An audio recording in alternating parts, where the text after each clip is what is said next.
After my parents refused to help babysit and compared my children to my sister's kids, I stopped helping them with free house repairs. The following day, my phone burst.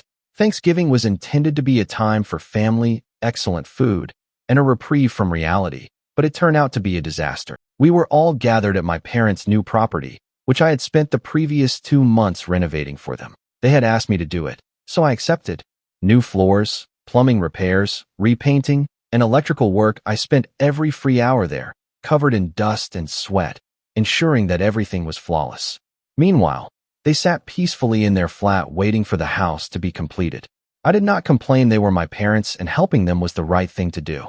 In exchange, I had requested only one thing: occasional babysitting, not every day, not every weekend, only when I needed it. My wife died a few years ago, and I was doing my best to raise my children alone, but sometimes I needed assistance. I believed it made sense, and they had always agreed until that night. We were in the middle of supper when my father laid down his fork and said, "We're not going to babysit your kids anymore." I assumed he was kidding, but his expression was serious. The table became quiet. Then he went on to imply that they were exhausted, that my children were too much, and worst of all, compared them to my sister's children.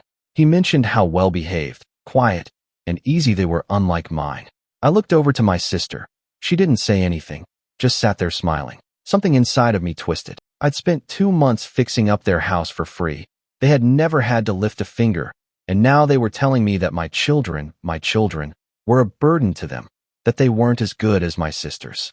I took a big breath and tried to hold it together. Then I said, "Really? I'll stop fixing your house." There was silence. My father just looked at me like I had hit him. My mother stepped in and tried to smooth things over. She started talking about how I didn't realize how difficult it was for them and how much they had done for me. She made it appear as if I was pushing them to do unpaid work, while in reality, I had barely asked for anything. Before I could react, several of our other relatives spoke up. They did not like it. One of my aunts remarked it was foolish to talk about my children in that manner, especially in front of them. Another uncle pointed out how much I had already done for my parents, thereby saving them thousands of dollars on repairs. My sister remained mute, soaking all the accolades for her wonderful children. I stood up. "Thank you for a great Thanksgiving dinner," I told them. "I'm extremely grateful for everything." I then turned to my children and informed them that we were going. We collected our coats and hurried to the car, leaving a table filled with startled expressions. That night, my children questioned me why their grandparents had said those things and why they were constantly comparing them to their cousins. I moaned and stroked my cheek. The world isn't always fair, and sometimes grandparents aren't the nicest people. They gazed at me expecting more, so I made sure to express what was most important. "But I love you both more than anything." I went to bed weary. I had no regrets, but it hurt nonetheless. The next morning, I had 52 missed calls from my parents.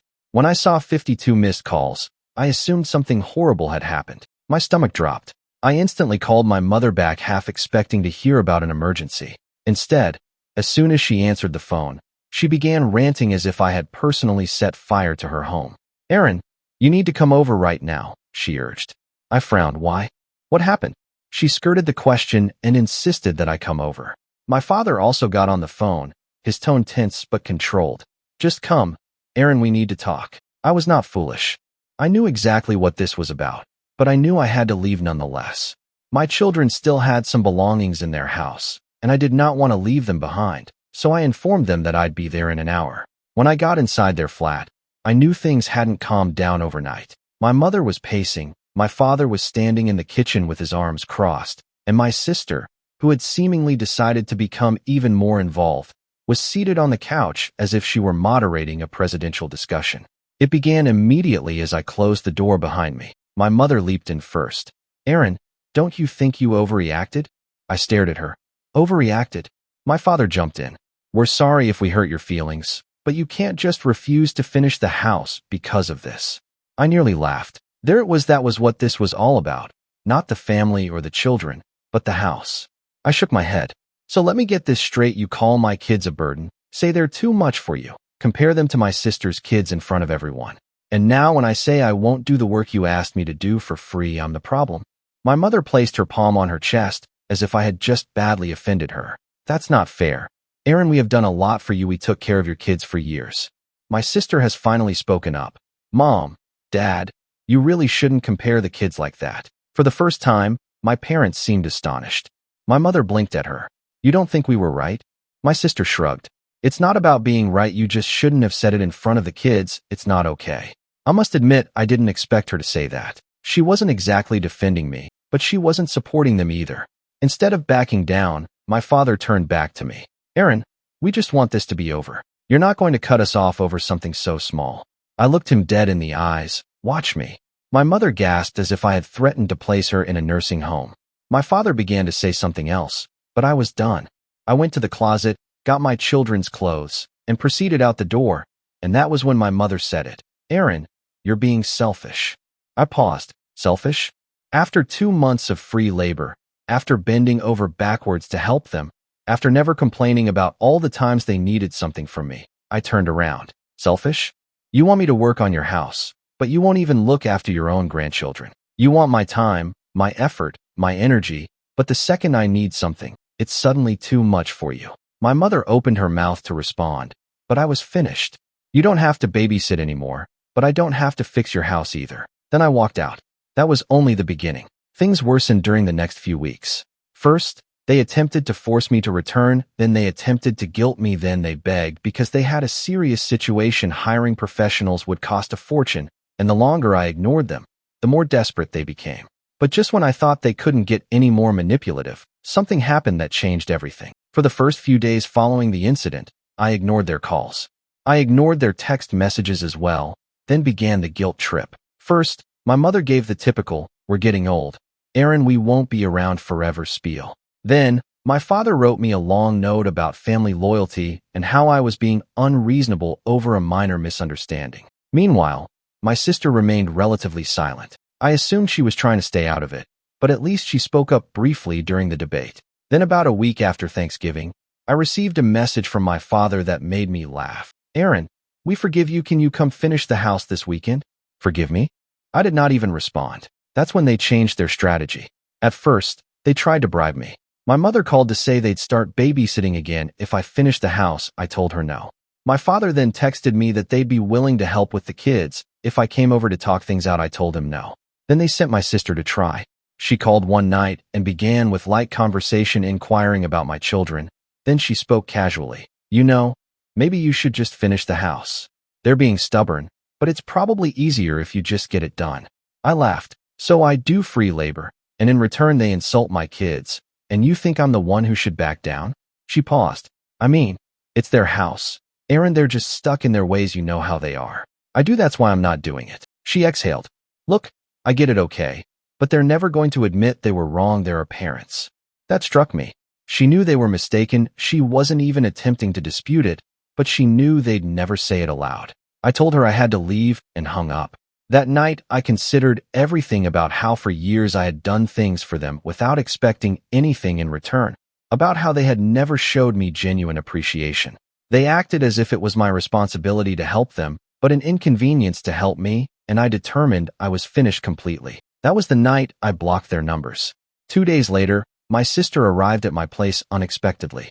I opened the door and noticed her standing there looking embarrassed. We need to talk, she said. I allowed her inside.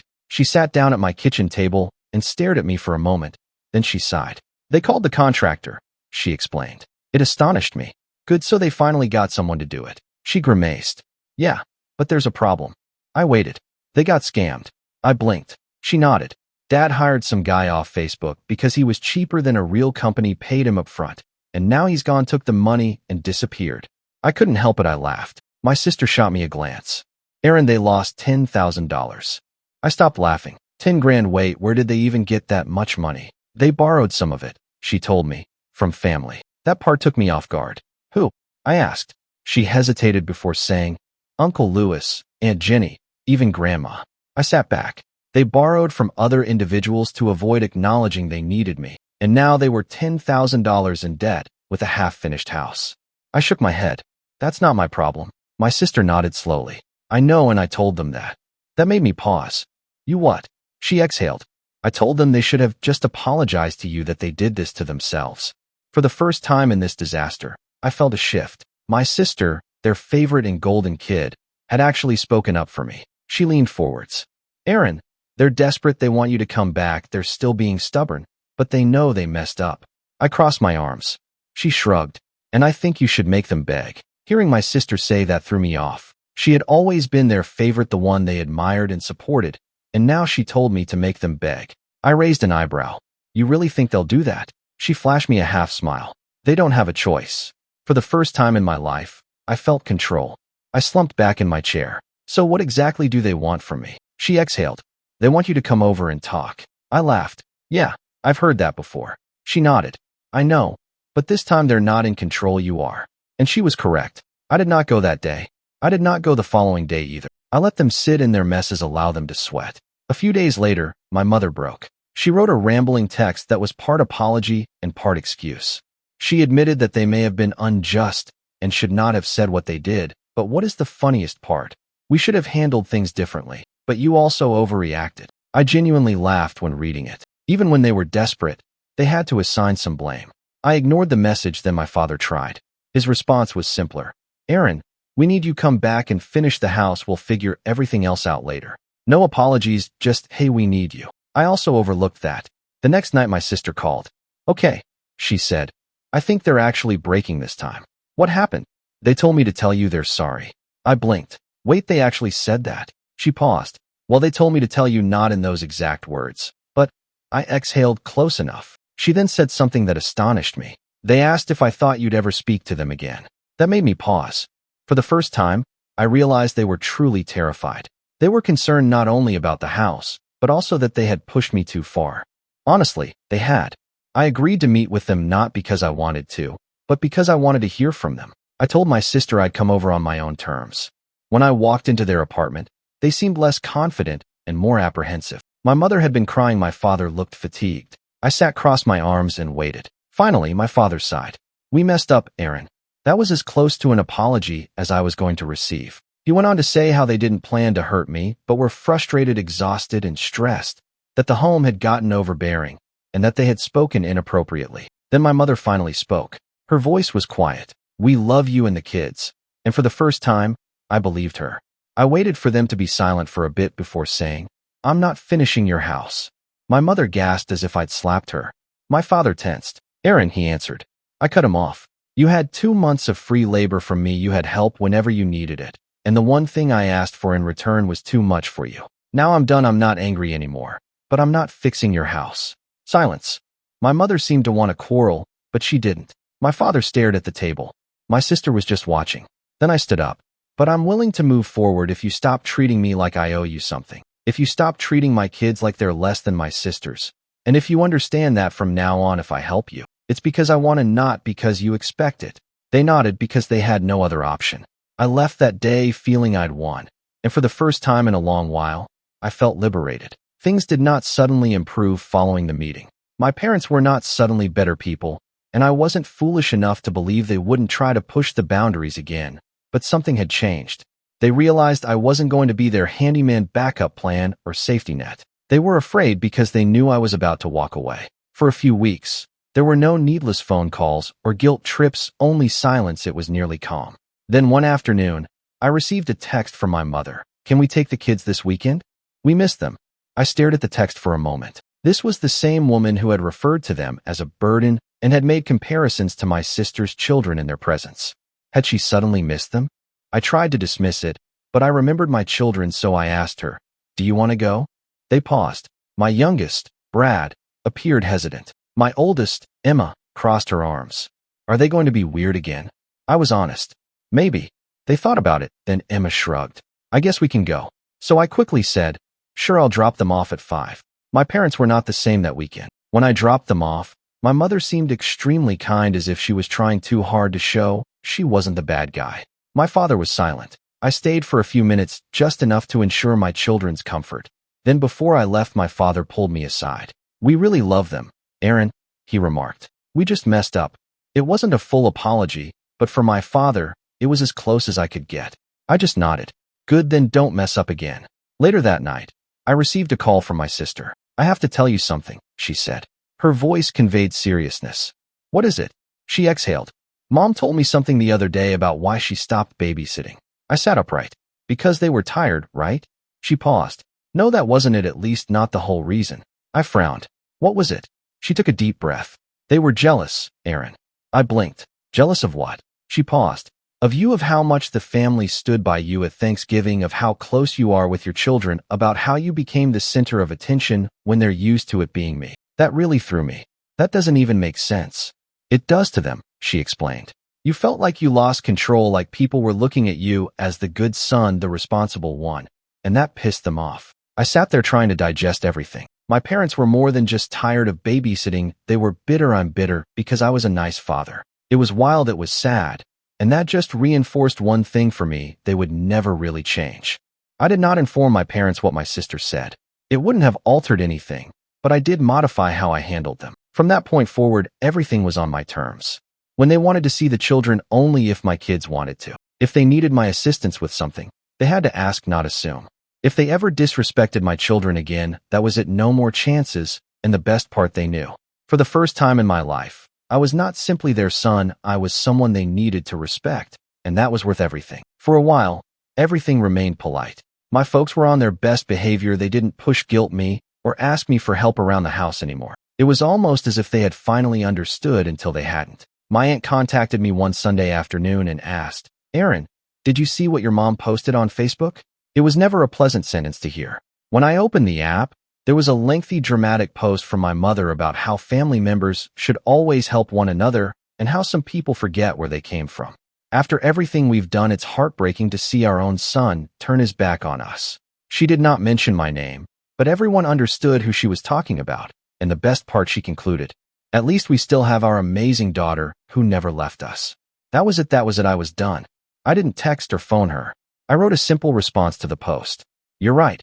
Mom, family should help each other. That's why I spent 2 months fixing your house for free while you sat in your apartment. That's why I asked for nothing in return except that you treat my kids with basic respect. And when you called them a burden and compared them to my sister's children, I realized that you don't want a family, you want servants. And I'm not playing that role anymore." I pressed submit and saw the torrent open. The first comment came from my uncle. "Wow, I didn't know the whole story. This is messed up." Then my aunt. "Aaron is right. You took advantage of him. He gave you everything, and you repaid him by insulting his children. Unbelievable." Then my grandmother, the one from whom they borrowed money. "You told me you needed the money because Aaron refused to help you, but you never told me why. Now I see the truth." Comment after comment sided with me, and the best one came from my sister. "I love Mom and Dad, but Aaron is telling the truth. They treated him unfairly, and he has every right to leave." My golden sister, the one they always favored and supported, didn't defend them. I sat back and watched my parents' reputations crumble in real time. About an hour later, the post was deleted. My mother tried to call, but I didn't answer. She then texted, "Was that necessary?" I responded, "Was yours necessary?" There was nothing. A few days later, my father caved in. He simply wrote, "We were wrong, we're sorry." No excuses, no blame, and frankly, I didn't need anything else. I never worked on their home again. They had to hire someone at full price. I would never let them shame me into anything again. If they wanted to see my kids, it was because they wanted to, not because they forced it. And what's the biggest change? They never compared my children to my sister's children again, because they knew if they did, it would be their final time seeing her. I had placed them in their place, and for the first time, they realized it. I'd won. Thank you for watching. If you haven't subscribed yet, please do so and hit the notification bell to stay updated with more shocking real-life stories happening around you.